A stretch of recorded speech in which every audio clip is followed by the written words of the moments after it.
Buenas, soy María Carla Guevara. Bienvenidos al canal educativo. Los invito a que me acompañen en esta travesía para adentrarnos en el fascinante mundo de la fotografía. Conoceremos de cámaras, de la historia y una aproximación al arte fotográfico. Ilustres fotógrafos cubanos, internacionales y el trabajo de los jóvenes. La fotografía en el cine, en la televisión y en los teléfonos móviles, impartido por profesores de alta calificación. Y conocidos los detalles, pasamos a nuestra primera sección.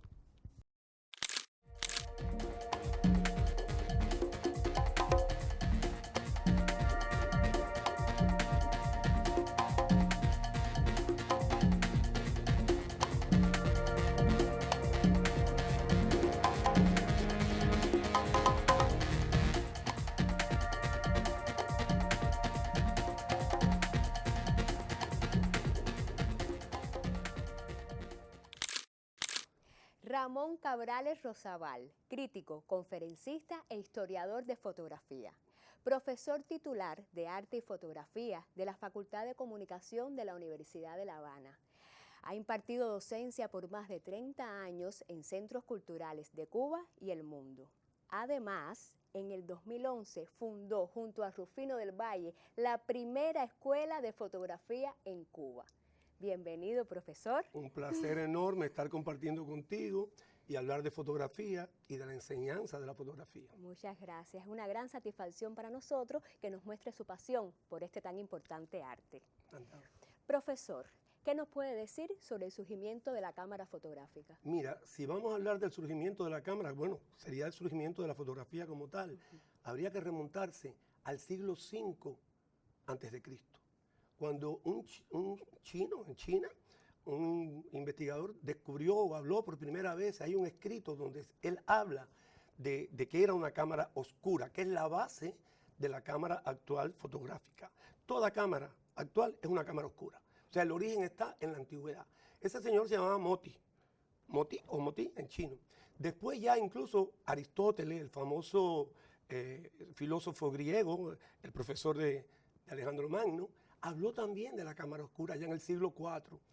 Y después, ya en la Edad Media, los árabes sobre todo, un famoso matemático, Alhazen, ya la describe, qué cosa era una cámara oscura. En el siglo XVI, ya la cámara oscura estaba diseñada.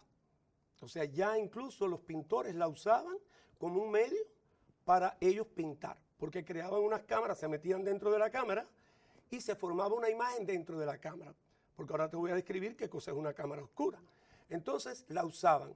Ya en el siglo XIX se sustituye un pequeño orificio que tenía la cámara por un objetivo actual, como hoy.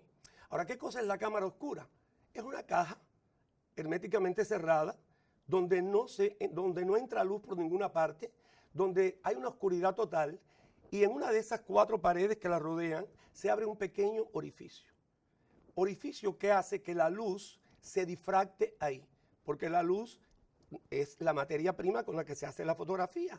Entonces, en ese pequeño orificio, los rayos de luz que vienen de arriba bajan y los que van de arriba suben y se cortan.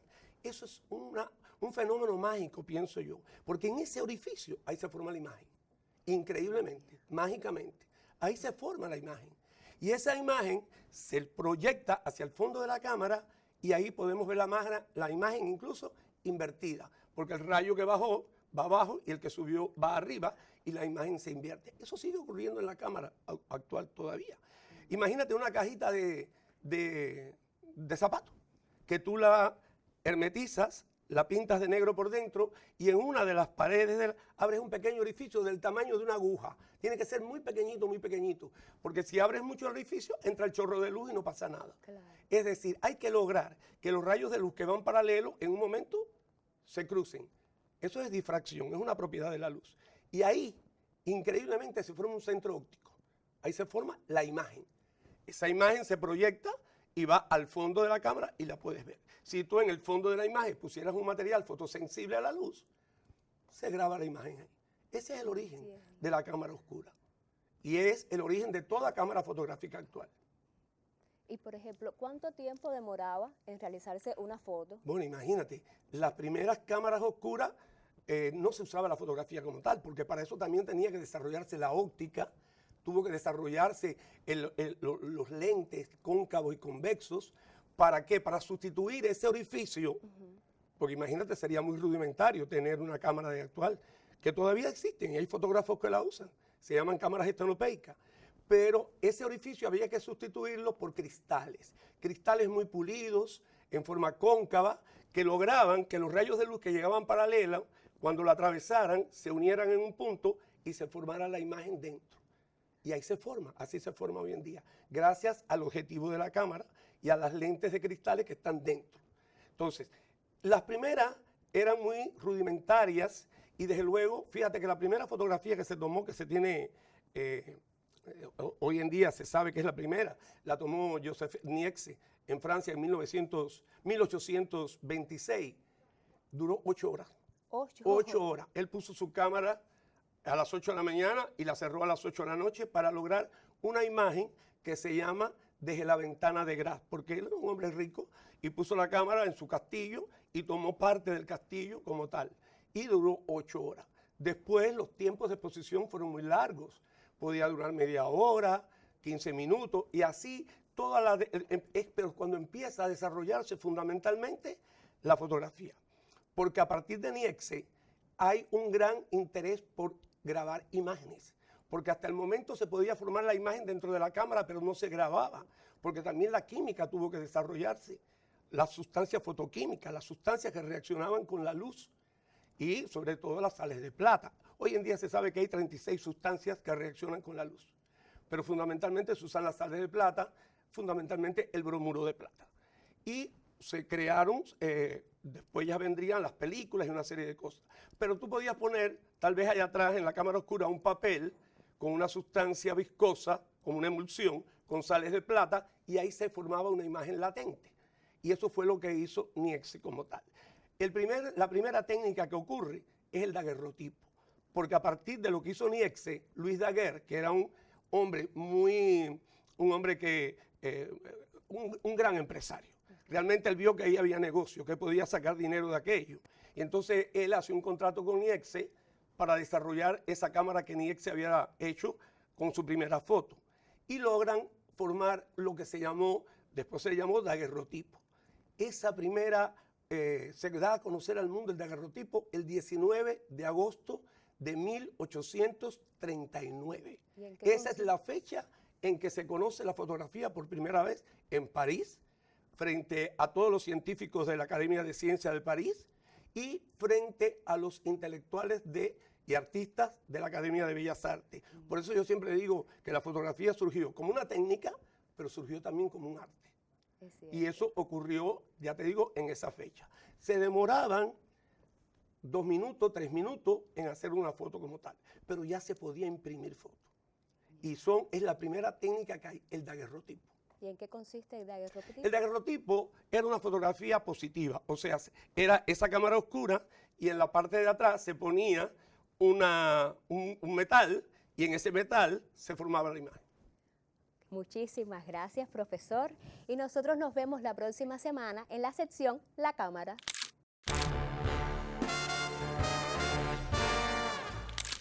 La fotografía como manifestación del arte tiene la habilidad de capturar momentos e inmortalizarlos indefinidamente. A lo largo del tiempo, ciertos fotógrafos han llevado esta habilidad a alturas que han dejado huellas en el ámbito de la visualidad. Conozcamos a este ilustre fotógrafo.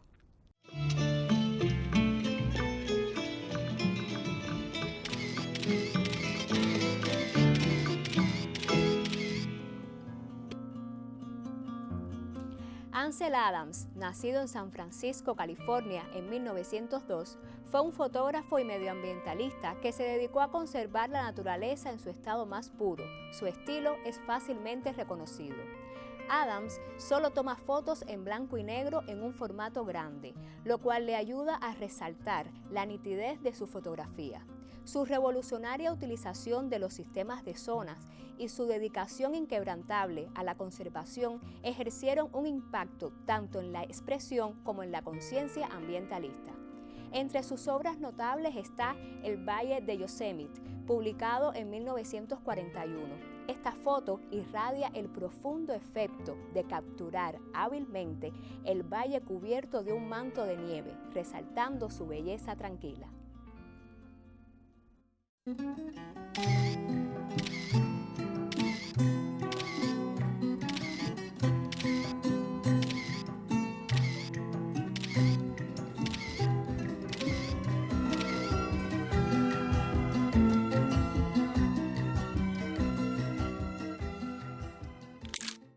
Y ya estamos en la sección Aproximación a la fotografía. Y continuamos con el profesor Ramón Cabrales. Encantado de estar en esta nueva sección también, que es una sección muy interesante. Bueno, entonces dígame, profesor, ¿de qué vamos a hablar en esta sección? Bueno, yo creo que debemos de hablar, porque hay quien piensa que la fotografía es el aspecto técnico, tengo una cámara, la sé manejar y ya soy fotógrafo. Nada que ver. El fotógrafo necesita de conocimientos tan profundos como cualquier artista en general, como un pintor, como un escultor. En general, en muchas partes del mundo se estudia la carrera de fotografía como carrera universitaria. Sales licenciado en fotografía. Son 4 o 5 años dedicados en el mundo de la fotografía. Porque el fotógrafo necesita nutrirse de otros conocimientos, porque la fotografía no solamente es el aspecto técnico, la fotografía es un medio de comunicación, la fotografía es parte del lenguaje visual, la fotografía son mensajes que se transmiten a partir de ella y que a veces son más directos que un texto. Por ejemplo, cuando estaba ocurriendo lo de los tanqueros de Matanza, las fotos te decían más que cualquier cosa que te contaran. Entonces la imagen a veces se va por encima del texto. No quiere decir que ocurra siempre, ni que como hay un dicho por ahí de que una imagen vale más que 1000 palabras. No estoy de acuerdo con eso, en algunas ocasiones sí. Pero realmente hay que saber, hay que conocer, hay que estudiar. Y sobre todo hay una temática que yo la considero básica dentro de la fotografía, que es la composición fotográfica, que es leyes y principios que vienen de la historia del arte y que tú la puedes aplicar al mundo de la fotografía. Entiendo. Y esa composición fotográfica viene también desde los griegos para acá, que fueron los primeros que hablaron del número áureo, del rectángulo áureo. ¿Por qué la gente no se ha preguntado por qué las fotos siempre están en una relación? O sea, cuando tú la imprimes de 3 a 2. Es cierto. Porque los seres humanos es la forma de ver más cómoda, de 3 a 2, de 16 a 9. Son formatos que nos ayudan a que veamos la imagen de una forma más natural. Y eso viene desde los griegos con lo que era el número áureo y con lo que era el rectángulo áureo, que es un aspecto ya muy específico dentro de lo que es la composición fotográfica. Pero ¿qué cosa es componer una fotografía? Es armarla, es analizar todos esos elementos visuales que tú tienes delante de ti y cómo tú los vas a introducir en el formato de la imagen. ¿Cómo lo vamos a lograr para que esa foto llame la atención? Componer es organizar, es ordenar esos diversos elementos que son elementos visuales. Todo lo que está dentro de una fotografía le vamos a llamar elementos visuales, porque ni los podemos tocar, ni los podemos oler, pero podemos incluso sentir el olor imaginándolo. Es cierto. Podemos sentir el tacto imaginándolo, si está bien hecho. Mira, si tú ves una foto de un helado precioso, a ti se te hace la boca agua. ¿Sí o no? Entonces, sí, eso tiene que estar muy bien hecho para provocarte esa sensación en ti. Entonces, hay que saber componer. Y tú no naciste componiendo. Tú tienes que aprenderlo, igual que los pintores tienen que aprender a componer. Entonces, tú tienes que saber que en una fotografía tienen que haber elementos visuales, pero que esa fotografía no solamente está hecha para tú disfrutarla desde un punto de vista estético. Esa fotografía puede tener un mensaje. Esa fotografía puede ser una obra de arte. Se puede poner en una galería, puede ir a un libro de arte. Entonces, fíjate todo lo que hay que saber sobre el mundo de la fotografía. Yo siempre digo que una buena fotografía es aquella que es un estímulo visual. Que cuando tú la ves, como el caso del helado que te puse, se te hace la boca agua. O cuando ves un bello paisaje, tú soñarías con estar allí. O te relajaría de verlo nada más. Y entonces, tiene que ser un estímulo. Pero para ser un estímulo, hay que, como te vuelvo a repetir, hay que componer, hay que saber armar esa foto. Del estímulo se pasa a la sensación. Una foto tiene que producir una sensación, que puede ser de placer, pero puede ser de rechazo. Cuando vemos una foto de niños pobres por ahí, esos niños ahora en Gaza muriendo, terrible, esas fotos terribles. Foto muy famosa, que es la niña que está llorando con los ojos muy lindos. ¿Recuerda sí, como esa no. fotografía que ahora no recuerdo? Tú dirás la niña afgana. La niña afgana, La niña afgana de Steve McCurry es una foto preciosa, que lleva años y se ha convertido ya en una obra de arte. En una obra de arte. El problema es esto, que te provoque, que la foto te provoque, que incluso te llegue a emocionar.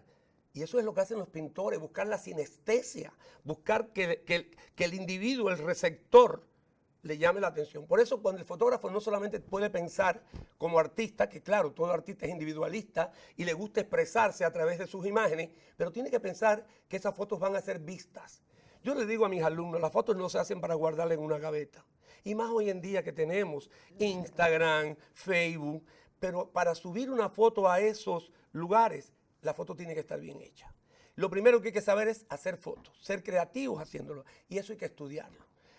¿Por qué? Porque hay una serie de leyes que ya lo iremos viendo a lo largo de la sección que nos ayudan a componer.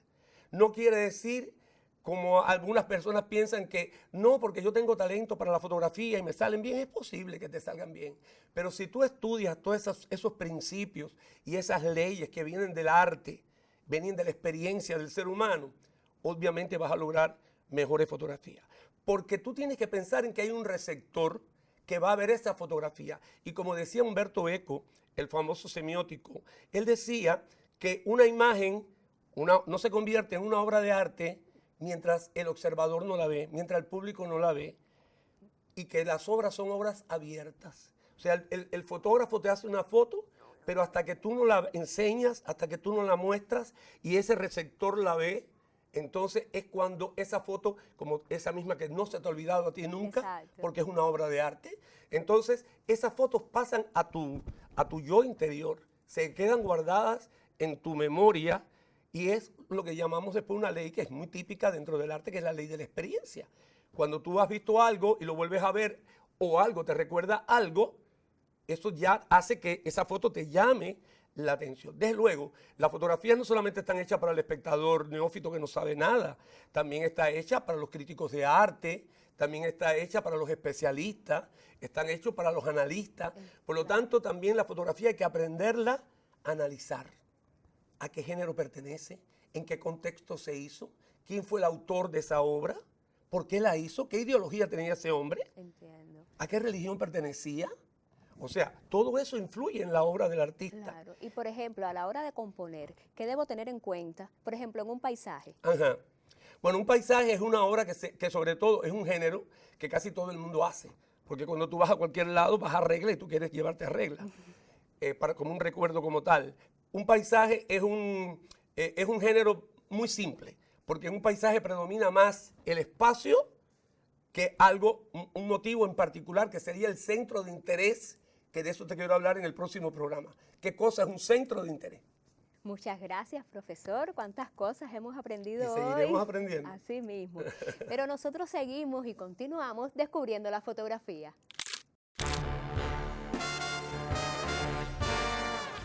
La fotografía contemporánea es aquella que comienza en la década de los 80 hasta la actualidad. A partir de ese momento y por primera vez en la historia de la fotografía, se empieza a considerar como un arte conceptual. En la actualidad en Cuba existen excelentes jóvenes fotógrafos tal como Maideli Pérez Reguera, más conocida como May Reguera, es una actriz, modelo y fotógrafa cubana nacida en Cruces, Cienfuegos, el 5 de junio de 1990, que retrata la maternidad, los cuerpos femeninos y la sexualidad sin filtros.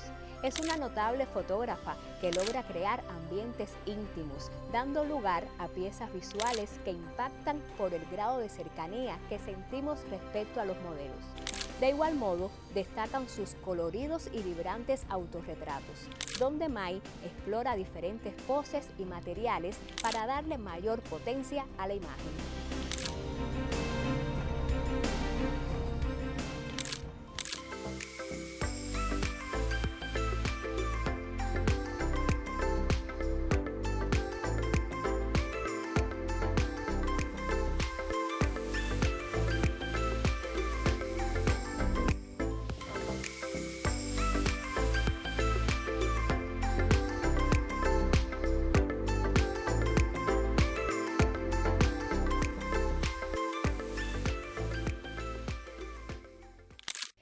Y comenzamos nuestra sección La fotografía en las redes sociales.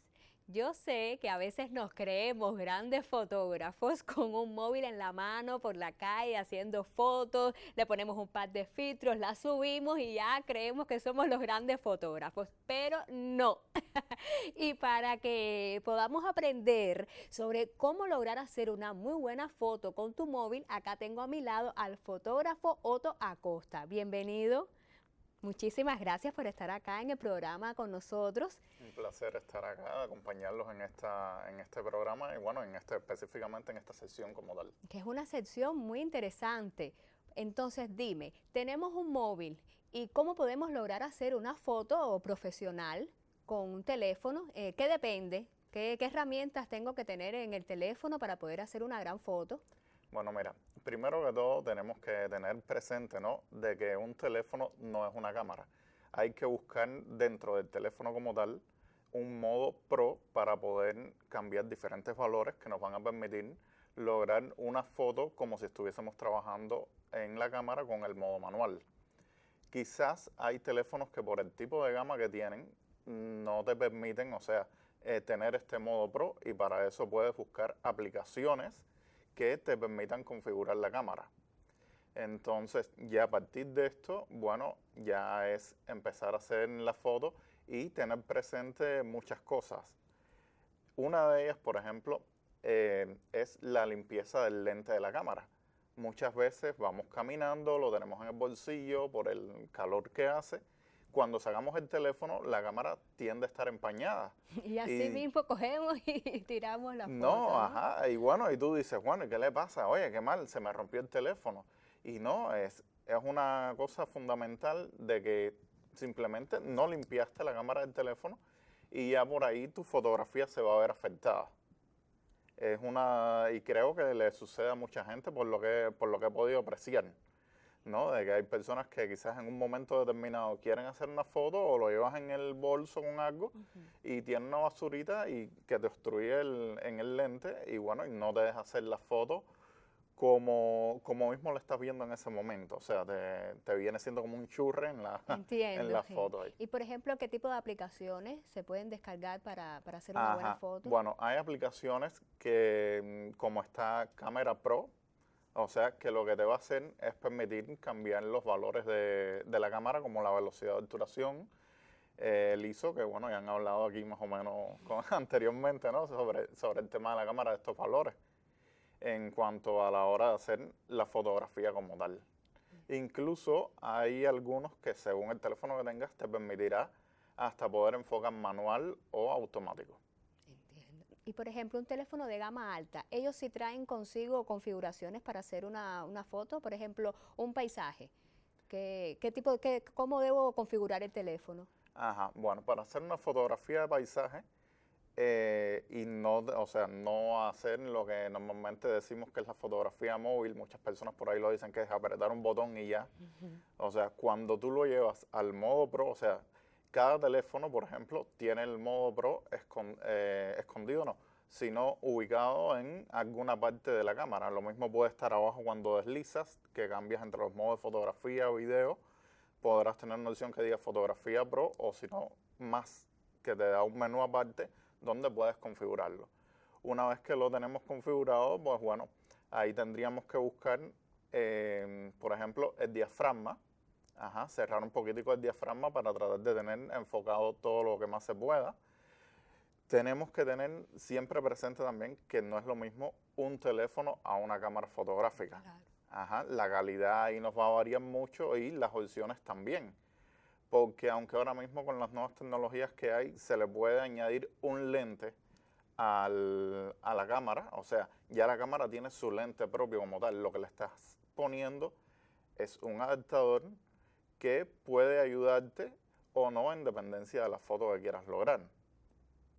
También tienes que ver los parámetros de la temperatura del color, que son muy variables, o sea, puedes tener o muy fría o muy cálida la foto, en el caso de esta fotografía como tal de paisaje.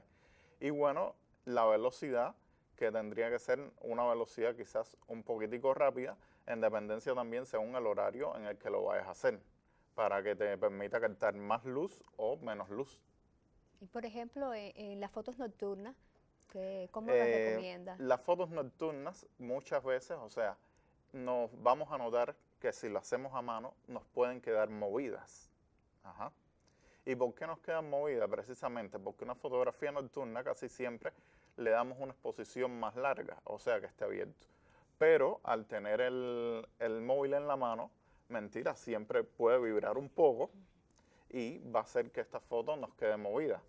Independientemente de que, bueno, de que también tenemos que ver el tema del ISO, por ejemplo, que siempre es recomendable más o menos tenerlo sobre los 800 o los 1600 para evitar la mayor cantidad de ruido en la fotografía.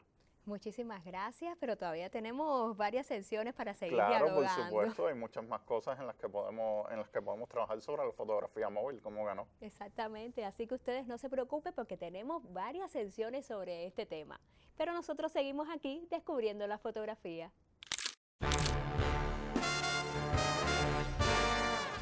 El canal educativo y el colectivo del programa han trabajado arduamente para satisfacer las inquietudes de los muchos amantes de la fotografía. En cada emisión nos esforzamos por ofrecer una mayor y mejor información para que la próxima semana junto a nosotros continúen descubriendo la fotografía.